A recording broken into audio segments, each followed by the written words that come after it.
How to register the Books of Account BIR online. Punta lang po kayo sa Google, then i-type nyo po yung ORUS. Meron pong lalabas na e-services, meron pong ORUS na link, click nyo lang po yan. Then, meron pong login, click nyo lang po. Meron pong email and password, click nyo lang po yung I'm not a robot. Meron na po kasi ako ditong account sa ORUS.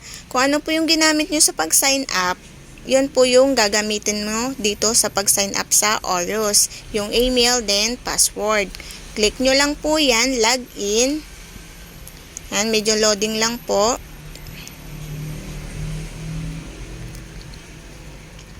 Wait for a few minutes. Then, nakapag-login na po tayo sa ORUS. Punta po tayo sa secondary. Meron pong books of account na nakalagay dyan. Click nyo lang po yan. Then, merong register books of account. Ayan po yung lalabas. Actually, nakapag-register na po ako dito. And then, validate. Click nyo lang po yung validate.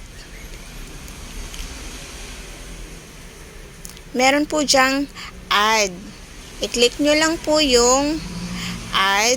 Then, meron po kayong makikita dyan na add row.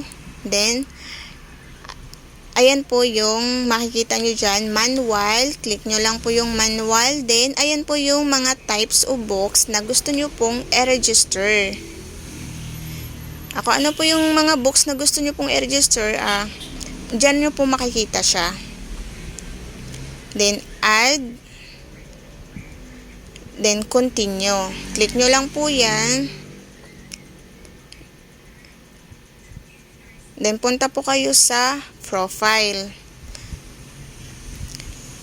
Ayan po yung mga niregister kong books of account. 4 po yung niregister ko. Diyan nyo po makikita sa history, sa profile po.